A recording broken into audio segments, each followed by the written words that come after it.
Hi, my name is Chris Barshot, and here we are looking at my digital profile. This is really where I went out and sat down and thought, hey, where does digital information exist about me? So we've got government, we've got banks, virtual worlds, we've got my work, what utilities, telco, etc. We've also got those services I choose to sign up to, things like Flickr, Twitter, YouTube, etc. So, spending a little bit of time on that, I've kind of split it up into 5 areas of what this profile or Profile 2.0 is. First, information about me, like photo, contact details, that kind of information that's relatively static about me. Along with those contact informations, we could also add things like, my genetic data, criminal record information. But it has a sense of stuff that's aggregated together. So number 2 is activity. Now, activities has a sense of time, and so that includes things that we're doing right here, right now. We think of Twitter, we think of we've completed in the past, and things we're going to do in the future, like calendar events, that kind of thing. When we go to Ticketmaster and we're going to go and see a particular concert, then there's some activity about which we're going to do in the future. As I mentioned looped earlier, we've got GPS, so not over what are we doing, where we've been, where we're going. We also know whereabouts we are right now and where we've been through the GPS device, and also more interestingly, who have we done it with? What are our friends? What are the connections we've had with the people when we've done that activity? So the third one is poll. I've commented on things, I've added to wikis. These are the ways that I've interacted with a whole bunch of individuals. The fourth one is relationships, and so activity and participation pretty much both have a relationship kind of aspect to them. So I've chosen to sort of split a section out that really kind of like looks at mapping what those relationships are, how strong or weak they are. And the last one is data. So this presentation, but we have data about us in lots and lots of places. So let me give you an example. When I go into a corner shop, say, or a supermarket, and I purchase something, then I initiate a transaction within that organisation. So that transaction occurs, and along the route of that transaction will be data that's explicitly about me. So for example, mapping who I am, what card I used, which loyalty card I used, and me will be mapped together. I believe that I own that information and not the organisation facilitating the transaction. Their job, my payment is I give them some money and they give me a product. It doesn't mean that then I allow them to mine information I've given them about it's me, I'm at this particular shop, it's at this particular time, it's something that, are there any other things like it always happens on a Friday night, that sort of thing. So, you're taking these 5 areas together is what I think Profile 2.0 is.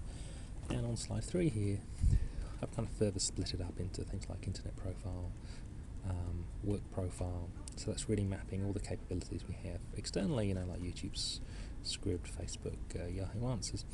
And within my organisation, IBM, we have pretty much a like-for-like mapping of those capabilities, but really enterprise ready for an organisation of 350,000 people. And then we've also got the private profile. This is where there's information relating to all those 5 areas that exist within, privately held companies and government companies, which we don't really have an awful lot of control over.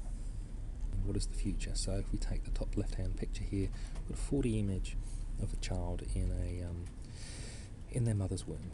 So let's think of a child that's going to be born this year 2009.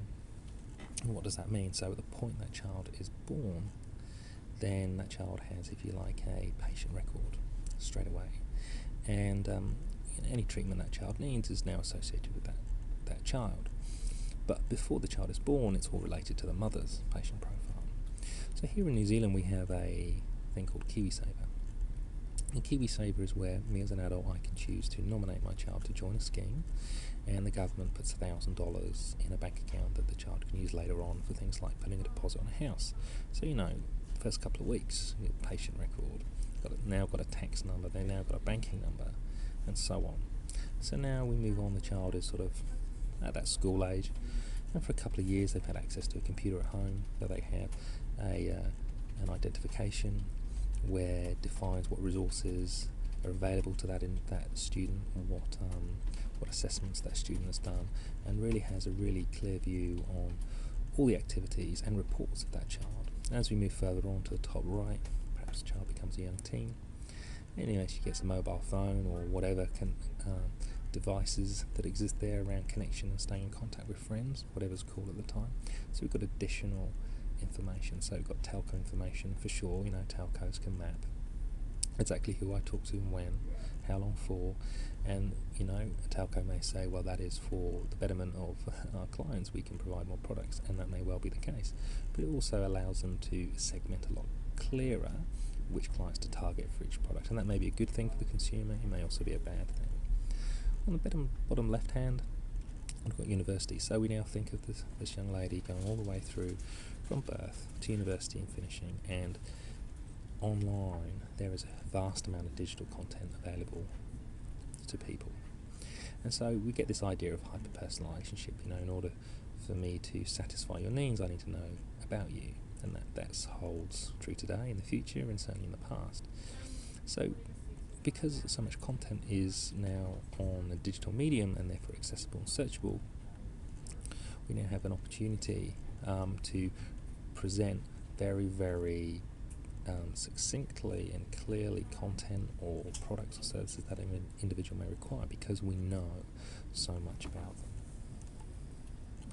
So here we have an example of an enterprise, and here I've got the idea of IBM, and we've got an outside capability. So within the organisation we have knowledge and applications and content and all the rest of it. And what we're starting to do is link that sort of corporate profile with external things like Twitter, SlideShare and LinkedIn. So here is an example, that on slide 7, where we've got Lotus Connections. This is 2.5, and we provide security credentials to things like SlideShare and YouTube and Twitter, and we can pull some of that information within our Lotus Connection 2.5 environment. And again, things are moving forward, so we're just starting to release products, look at products with OpenID support, iWidget support, as they've been there for a while, and certainly OpenSocial exists around, LinkedIn and Orkut and the Google and Salesforce, etc. Products and other ways of essentially mashing up and presenting content based on who you are and what your interests are. So what I'm seeing is the enterprise is starting to move, or corporates especially, are starting to pull not only your internet profile information, but there seems to be the potential to start to pull in private information as well. And the question is, are there some risks there? Are there some risks of the corporation owning my profile? All the content that I produce is mine. The activities, the participation, the relationships, and the basic profile, access to that content is about me. So I think when any of these sort of service providers on the top of slide 11 want to access that content, they have to come through me. And if I think of me going into the supermarket and purchasing some shopping, and I use a loyalty card, they give me about usually $2 back. So now, what is the value of this vast amount of digital information that people want to get hold of and use to create new products and services? There's probably some value there, and actually I want the value. I want to be paid for that value. And an interesting outcome of this huge amount of data and information is reputation, or we can, I'd expect to start to see very sophisticated reputation engines, which are really, analytics devices that will really rate individuals for different roles, tasks, activities, and I think it will open up opportunities for people, but I think it will also be quite restrictive as well. Even today, for example, people use Google when someone applies for a job, they Google their name to see what comes up. But certainly within the future, that's not going to happen. It'll all be about, okay, we've got you from 0 to 22, we know exactly what you like, profile, likes, dislikes, where you're good, where you're bad. Here's a job you can do, and you can only do these jobs because you fit those profile.